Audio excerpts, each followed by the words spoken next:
შემოგვერთდა ზღვისუბანში მდებარე ყოვლადწმინდა ღვთისმშობლის მიძინების სახელობის ტაძრის წინამძღვარი დეკანოზი დავით მეკობიშვილი. დილამშვიდობის ამან დავით.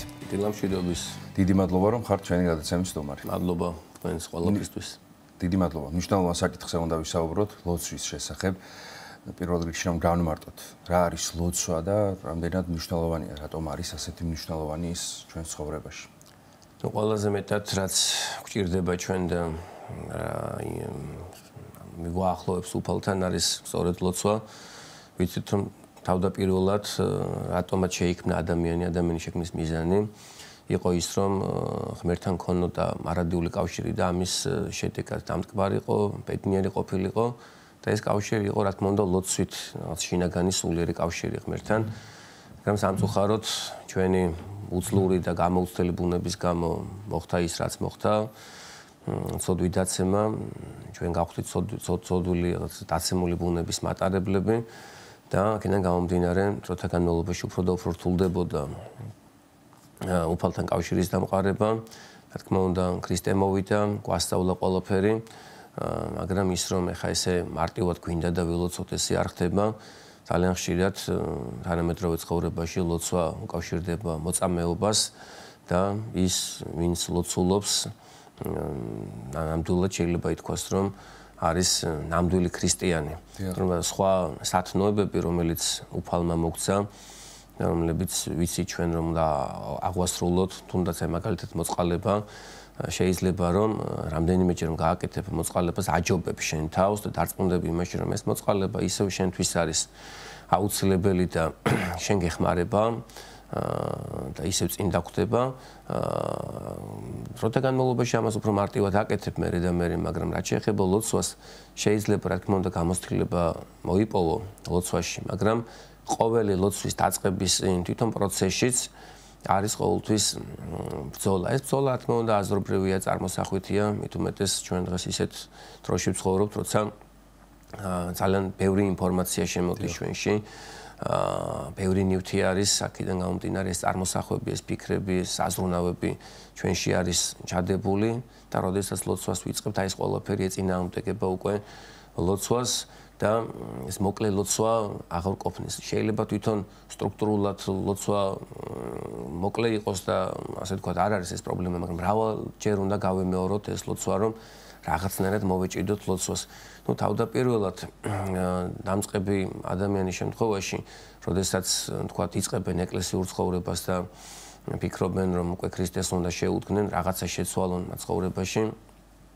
ნუ პირველისი სინდისი, რასაც ეუნება ადამიანს, ეს არის ლოცვის დაწყება და ისიც უნდა ვთქვათ, რომ სადაც ლოცვის წინში არის მოცემული ლოცვები, ფსალმუნები, დილის ლოცვა, ღამის ლოცვა, ზიარების, წინაზიარების შემდგომი აღსარების ძალიან ბევრი ჩამონათვალი არის.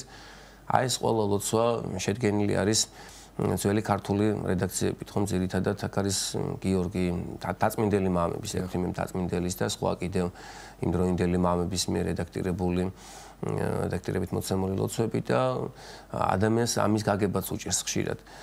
ნუ ამაზე ვისაუბროთ, ახლა ჩვენ როგორ გადავლახოთ ეს ზუსტი. რა თქმა უნდა, შრომა ყველაფერს შველის, ლოცვას გვასწავლის ისევ ლოცვა და თავდაპირველად უნდა ვეცადოთ, რომ ხარისხზე გავაკეთოთ აქცენტი. დავიწყოთ ლოცვის წაკითხვა ისე, რომ სიტყვები წარმოვთქვათ სწორად. და უნდა ვეცადოთ იმას, რომ ეს ლოცვის სიტყვები ჩვენ გავიგოთ.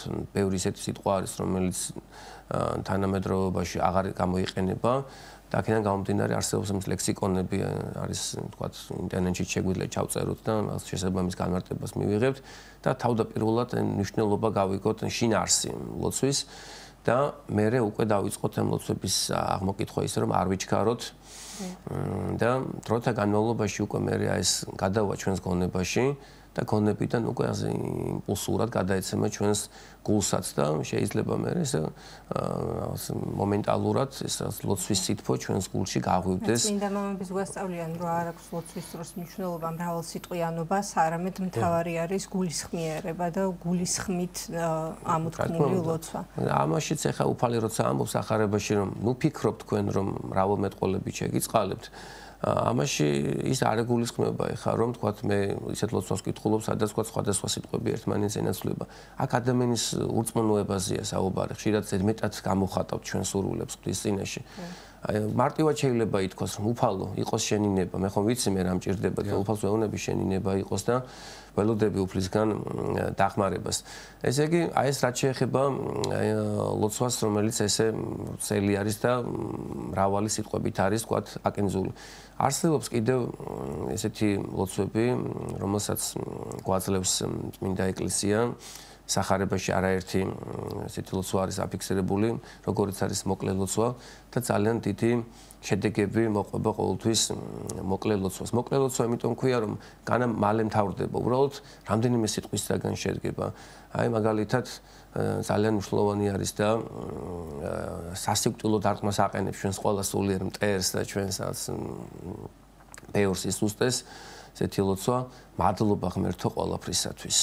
ხომ გიჭირს რაღაც ტკივილები გაქვს ამ დროს წესით უნდა თქვა რომ რა ხდება ღმერთო სადახა რატომ არ მეხმარები ესე არ უნდა გავაკეთოთ რა თქმა უნდა პირიქით უნდა ვთქვათ მადლობა ღმერთო ყველაფრისთვის და მაშინვე ტკივილი დაგვიამდება მაშინვე გზა გვეხსნა მადლიერებაც იგივე ლოცვაა ხომ რა თქმა უნდა ანუ არ არსებობს ლოცვა მადლიერების გარეშე და თვითონ ლოცვის წინაც უნდა ვილოცოთ აი რომ ვაპირებ რომ დავდგე ლოცვად უნდა ვთქვა უფალს რომ უფალო დამეხმარე მე შემეწირო რომ ქონება არ გამეფანტოს რომ მაქსიმალურად შენთან ვიყო კონტაქტზე და როდესაც ლოცვას დავასრულებთ აქაც აი ჩვენი სიტყვებით მცირედი ასევე ლოცვა უნდა აღვავლინოთ უნდა შევაჯამოთ ჩვენი ეს ლოცვა და თუ ასე თქვათ ხშირი იყო ქონება გაფანტულობა და რაღაცნაირად ვერ მოვახერხებ პირიქით ქონების შემოკრება ეს პირიქით ეს უფრო გვიჭირს ქონების შემოკრება თორე გაფანტულობა ეს თვითონ წმინდანებსაც კი ქონდა ჩვენ ძირითადად ქონების შემოკრება გვიჭირს უფალს ვთხოვოთ შენდობა რომ უფალო აი ეს თქვათ ნახევარი საათი შენთან ვიდექი ვილოცე მაგრამ ვეცადე მელუცა მაგრამ არ გამომივიდა არაფერი და შენდობას ვთხოვ უფალო და ესეც ესათნოება უფალს როგორც დავით წინასწარმეტყველი გვამცნებს თავის გამოცდილებას ესე იგი მსხვერპლი ღვთის არსული შემოსრული გული შემოსრული და დამდაბლებული ღმერთთან არ შეურაცხყოს აგრეთვე თქმა უნდა ლოცვის შედეგად შეიწყალებს ღმერთი ადამიანს და ისე არანაირი სიკეთე არ გადმოიღრება ღვთის საჩვენზე თუ არ ვილოცეთ შეიძლება თავისთავად მოხდეს თქმა უნდა და ხდება კიდევაც სიკეთეების გადმოღრა მაგრამ როცა ლოცვის შედეგად ხდება ძალიან მნიშვნელოვანი ამას წინათ სკოლაში ვიყავი ბავშვებთან შეხვედრაზე და ესეთი შეკითხვა დავსვი რომ აი რატომ გავჩდით რა გვევალება და ერთ-ერთმა ბავშვმა ესეთი რამ თქვა ჩემი მშობლები რომ ლოცულობდნენ მე მაშინ გავჩდიო და ისეთი გახარებული იყო აი ეს ახსოვს ბავშვს რომ მე მშობლები ღმერთს ევედრებოდნენ და ღმერთმა მე გამაჩინა და ბედნიერი არაფერი აღარ აინტერესებს ამ ბავშვს სხვა ამის გარდა მადლიერია და ბედნიერია და ეს აქვს ახლავს თან ლოცვას რომ ლოცვით რაც კეთდება ყველაფერს ბედნიერებთან ახლავს მეტის თითქმულებთან ახლავს აი თუნდაც არსებობს ესეთი ლოცვა ხო საზრდელის მიიღების წინ ჩვენ შეგვიძლია ჩვენი სიტყვებითაც ვილოცოთ რა თქმა უნდა არის რაღაც შაბლონი ამის სტანდარტული ვარიანტი და როდესაც თქვათ საზრდელის მიიღებას წინ ლოცვას დაურთავ უფრო სხვანაირად გერგება სხვა სიტკბუება აქვს ამ ყოველივეს მერე უკვე მადლიერებასაც უკვე სხვანაირი ახსება აქვს და სხვანაირი ცოტას მიიღებ მაგრამ მაყოფილდები და მადლიერი ხარ და შესაბამისად არ ვარდები მე ნაყროვანებაში რომ აი ყველაფერს ჩამ ყველაფერს ვამ და არაფერი აღარ ყოფნის ასე რომ ლოცვის გარეშე არაფერი არ ხდება მოკლე ლოცვებს აქვს განსაკუთრებული მნიშვნელობა მაგალითად აი სახარებაში არის ესეთი შემთხვევა ბრმა ადამიანი ევედრება ქრისტეს იესო წეო დავითის შემიწყალმენ რამდენიმე სიტყვისგან შედგება ეს ლოცვა და ამას იმეორებდა რამდენიმე გზის მიუხედავად იმისა რომ მას ყავდა მოწინააღმდეგები ის ერი რომელიც მის გვერდით იყო და ქრისტეს გარშემო იყო ეუნებოდნენ რომ დადუმდი აჩერდი ნოგვაწუხებ ეს მაინც ღაღადებდა იესო წეო დავითის შემიწყალმე და მართლაც ქრისტე დგება მის წინაშე ეტყვის რა გინდა რა გაგიკეთო და ეტყვის თავის სათქმოს ხო მინდა რომ ჩემი თვალები აღვიხილო და ალბათ ჩვენს ყველა ქრისტიანს განსაკუთრებულად გვინდა რომ სულიერი თვალები აგვეხილოს ამიტომ უნდა ვილოცოთ და ეს მოწინააღმდეგები ყოველთვის იქნებიან თუ ადრე სხვა პიროვნებები იყვნენ სხვა ფაქტორები იყო დღეს ეს არის ფიქრები და აზრები როგორც ლოცვას იწყებ მაშინ ვიღაც გეუბნება არა გაჩერდი საკმარისია შენ უკვე ილოცე, სხვა რაღაც ფიქრებში და წარმოსახვებში გადაყავ ხარ და უნდა ვეცადოთ რომ აი ეს ლოცვის სიტყვებს არ მოვწყდეთ. ყველაზე მნიშვნელოვანი ლოცვის დროს არის ჩაღრმავება ლოცვის სიტყვებზე. ეს არის ნამდვილი ლოცვა. თავდაპირველად ისე იგი ჩვენი ბაგეები, ჩვენი თვალი და ჩვენი გონება ასე პირდაპირ პროპორციული უნდა იყოს ერთმანეთთან. და აი ამის შემდგომ ხდება უკვე მე გულში გადასვლა ლოცვების და გულის გაწმენდა, რომელიც მე უკვე საშუალებას მოგცემს რომ ჩვენს გულში სულიერად რაღაცა რა თქმა უნდა ჩვენი რწმენის და სულიერი მდგომარეობის შესაბამისად ღმერთი ვეხილოთ, რომ ნეტარიყვნენ წმინდანი გულით და რამეთომად ღმერთი ეხილო.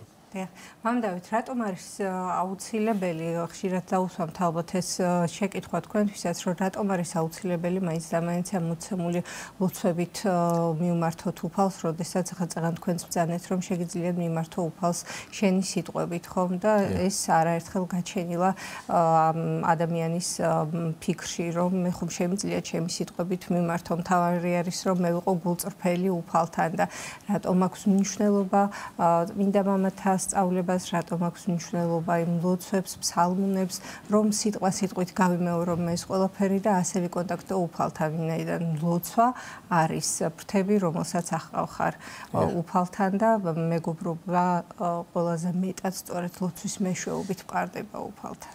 ინდივიდუალურია ახლა ზოგისთვის მაგალითად ის უფრო რაღაცა პრაქტიკულია, უფრო ემარტივება თქვათ, ის ვრცელი ლოცვები, ზოგისთვის მაგალითად ეს მოკლე ლოცვები უფრო პრაქტიკულია და უფრო ემარტივება. ამას არ აქვს მნიშვნელობა, რა თქმა უნდა, მთავარია ადამიანმა ილოცოს და ადამიანმა ეს კონტაქტი დაამყაროს უფალთან. ისე ორივე თუ იქნება კარგი არის, იმიტომ რომ ეკლესიაში ყველაფერი რაც არის, სათნოებების ლოცვებიც ერთმანეთს ავსებენ და სხვა გამოცდილებას გვაძლევენ. ახლა როცა შენ ფსალმუნი იცი, ფსალმუნის დიდების მეტყველება, იგივე ის სხვადასხვა ლოცვები, მერე უფრო ეს თქვათ მოკლე ლოცვები, იგივე იესოს ლოცვაც უფრო რაღაცნაირად კარგად მიდის და აი ეს ვრცელი ლოცვების დასწავლა, იმიტომაც არის კარგი, რომ როდესაც ჩვენ მივდივართ ღვთისმსახურებაზე, აუცილებლად იქ თქვათ ფსალმუნები იკითხება იქ, რაცა უფრო ეს ვრცელი წიგნები, რაც არის თქვათ იქ პარაკლიტონი, სადღესასწაულო ჟამნი, აქედან ხდება აღმოკითხვა ლოცვების და ძალიან ასე თქვათ მარტივად რომ გავიგოთ ეს ლოცვები და ისე ეკლესიაში არ ვიდგეთ ის რომ არაფერი არ გვესმოდეს, ამიტომაც საჭირო არის რომ ეს დიდი ლოცვების დავისწავლოთ, მაგრამ უნდა ეხა რისი საშუალებაც აქვს ადამიანს და ანამდეც მიუწვდება ეს სულიერად ხელი და შესაძლებლობა ისე უნდა გააკეთოს. ღმერთი შეგვიწყალებს ლოცვის შედეგად, მაგრამ ეს ლოცვა როგორი იქნება, ეს თავად ადამიანმა უნდა აღმოაჩინოს და უნდა მოირგოს, მოდი ესე ვთქვათ, ყველა ადამიანს თავისი ფავორიტი ლოცვა აქვს, მრავალნაირი ლოცვა არსებობს. თუ ადამიანს ესე ემარტივება, რომ თავისი სიტყვებით ილოცოს, კი ბატონო, ილოცოს, მაგრამ აქ ერთი რამ არის კიდევ, რომ ჩვენი სიტყვებით აკინძულ ლოცვაში შეიძლება რაღაც შეცდომაც დაუშვათ. აი მაგალითად სახარებაში არის მოცემული ფარისეველის ლოცვა, რომელმაც თავდაპირველად თავის სიტყვებით ლოცულობს ეს ფარისეველის მის უკან მეზვერეც, ფარისეველმა დაუშვა შეცდომა. დაიწყო კარგად, მადლობა ღმერთო, რომ ესე ვაკეთებ ამას და ამას და მე გადავიდა უკვე მოყვასის განკითხვაზე. აი ბევრი ძალიან ხშირად ეს ჩვენი ლოცვა სხვანაირად აღსრულებულა. ამის მომსწრეც ვარ მე. ჩვენ გონია რომ ეს სწორია, სწორს ვაკეთებთ და ერთი ამბობდა ამას წინათ ჩვენთან მოვიდა ტაძარში რომ ღმერთო, რისი ღირსიც ვარო, ისე მომაგეო. აი ესეთი მსგავსი არის, მე ვერ ვიტყვი ამას, იმიტომ რომ ისე რომ მომაგოს ღმერთმა რისი ღირსიც ვარ, ვიცი, დღესვე გავქრები, ალბათ არ ვიქნები ღირსი რომ გავაგრძელო ცხოვრება. ამის მნიშვნელობაზეც ვისაუბროთ, მამდავით აუცილებლად განსაკუთრებით, როდესაც და არაერთხელ გვითქვამს ჩვენი ეთერის მეშვეობით მაყურებლისთვის სხვადასხვა მამები არიან ჩვენ გადაცემის სტუმრები და ყველა ერთი და იგივეს ამბობს და ასეც არის რომ როდესაც მამოუჩვენოს ვამბობთ კარგად უნდა გავიაზროთ ყოველი სიტყვა როდესაც ვთხოვთ რომ დამოგვიტოვოს ჩვენ თერცა ჩვენ მიუტევებთ ხოხებს შესაბამისად ეს სიტყვები განსაკუთრებით კარგად უნდა გქონდეს გააზრებული და ყოველი სიტყვა ლოცვაში არსებული ეს მამოუჩვენო იქნება თუ ნებისმიერი სხვა ლოცვა თქვენ რაც ბრძანეთ სიღრმე უნდა გავიგოთ ამ თუ იმ სიტყვის, იმიტომ რომ შეიძლება პირიქით სასიკეთოდ არ მოbrunდეს და ადამიანი ალბათ, როდესაც მიმართავს უფალს, რომ ისე მომაგე ყველაფერი, როგორც ვიმსახურებ, შეიძლება გულისხმობს იმას, რომ თქვა კაცი არ მოუკლავს, არ უყარავს, არ უქრუდია, მაგრამ ისიც უნდა გვახსოვდეს, რომ არის კიდევ სხვა მცირე ცოდვები, რომელიც საბოლოო ჯამში დიდ ცოდვად შეიძლება შემდგომ ჩამოყალიბდეს. რა თქმა უნდა, უშუალოებათა შინა მიუდგა და ცოდვათა შინა მშვამე დედამანჩემან ვიბადებით უკვე სამწუხაროდ აი კანონზომიერებაში და მოცემულობაში ვარ და ერთადერთი რაც გაანეიტრალებს და გააქარწყლებს ჩვენს ამ ცოდვილობას ეს არის ლოცვა. სახარებაში არის ერთ-ერთი იგავი მოცემული, სადაც ადამიანს დიდი ვალი აქვს ბატონის და ხანგრძლივი ხვეწნა მუდარის შემდეგ უფალი მას აპატიებს. ისე იგი უფალი გვაპატიებს, სოდებს, ყოველას გვაპატიებს თუ რა თქმა უნდა ჩვენ მას შევევედრებით. აგრეთვე იქაც გვეუბნება რომ თუ თქვენ სხვას არ აპატიებთ, მე თქვენ არ გაპატიებთ, მაგრამ ლოცვის შედეგად არ არსებობს ეს პატიება და აი ეს მამაო ჩვენოს ლოცვა თქვენ ძალიან კარგად თქვით, ასე თქვათ ხშირად ამბობენ ხოლმე, ალბათ ჩვენც გქონი ესეთი რა თქმა უნდა და ეს გამოცდილება ჩვენშიც არსებობს, რომ გვეგონა რომ ვილოცეთ, მაგრამ ეს ნამდვილად ეს ლოცვა არ იყო, ეს სერიალეთ წარმოთქმა სიტყვების ყოველთვის უნდა გვახსოვდეს ძველი აღთქმის ერთ-ერთი გამორჩეული შეგონება ლოცვასთან დაკავშირებით, რომ ესე იგიო წეული ყავ ყოველიო რომელი იქმოდესო ღვთის საქმეს უდებებით აი ძალიან ისეთი ძველ აღთქმაში არის ეს ხო შედარებით მკაცრი ტონით მიმართვა მრევლისადმი და ერთ-ერთი ეს არის და ნუ ეს შეიძლება ჩვენ გადმოვიტანოთ ახალ აღთქმაზე ესე წევლით რა თქმა უნდა გაგვიჭირდება რომ თქვა რა თქმა უნდა ახალი აღთქმის სიყვარულიდან გამომდინარე მაგრამ აი როდესაც ერთადერთი შემთხვევა არის როცა ქრისტე აგრესიას გამოხატავს საკუთრივ ადამიანების მიმართ ეს ფიზიკური რაც შეიძლება ითქვას ხო რაღაც პედაგოგიური სიყვარულით რაღაც ესეთი გამოვლენილი ქმედება როდესაც ტაძარში შესული ადამიანები რომელთაც იქ ლოცვის გარდა სხვა არაფერი არ უნდა ქონოდათ ვაჭრობდნენ და სახრეობაში იყვნენ უფალმა შოლტით ისინი გაუშვა ტაძრიდან ითაც მოგცა ჩვენ თქმა უნდა სწავლება იმისა რომ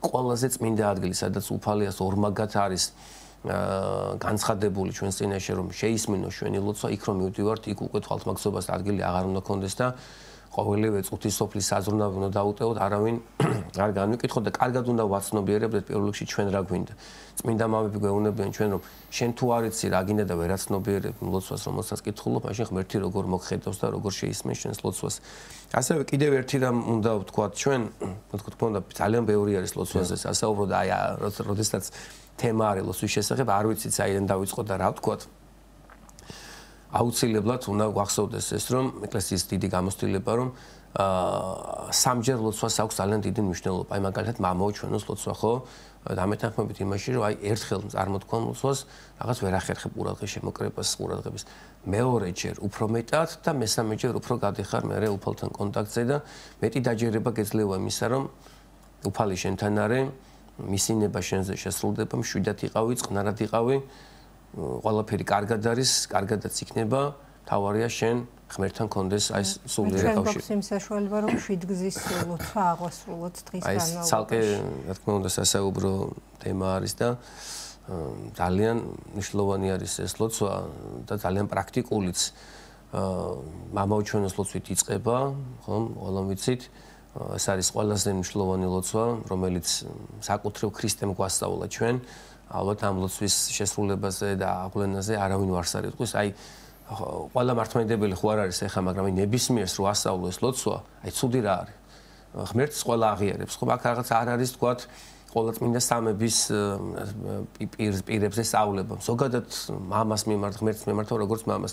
რა თქმა უნდა ეს კადნიერება მხოლოდ ქრისტიანებს გვაქვს, მაგრამ აი როგორი სიყვარულია ღმერთს მამას ეძახი და აი ეს ყველას რო ვასწავლოთ ეს ლოცვა მე მგონი ცუდი არ იქნება, რადგანაც ამ ლოცვაში არის სიყვარული ყოველთვის კაცობრიობაზე, ხომ? სულ არის ჩვენო, მამაო ჩვენო, რომელი ხარ ცათაშინა, პური ჩვენი არსობის, აი მომეც ჩვენ დღეს, სულ ჩვენ არის და ამ ჩვენში არის სწორედ ეს სიყვარული, რომ მე ამ ლოცვას აღვავლენ და ამ დროს ჩემთან ერთად დგას მთელი კაცობრიობა და ეს არის სწორედ ის, რაც ყველა ქრისტიანს უნდა ქონდეს, ყველა ადამიანს უნდა ქონდეს წესით, რომ როდესაც ადგება უკვე ბოლო ეტაპი ჩვენს ცხოვრებაში იქ იქნება ძალიან ბევრი ადამიანი, ხომ, სასუფეველში და ეს სიყვარული სწორედ არის ისეთი რამ და ის განმაპირობებელი ჩვენი სამოთხეში მკვიდრობის, რომელიც იქ გაგვაძლებინებს ჩვენ. თუ სიყვარული არ გექნება, როგორ გაძლებ იქ და როგორ შეძლებ ამდენი გაბწყინებული სახის ყურებას, ამდენი მადლიერი ადამიანის სახის ყურებას.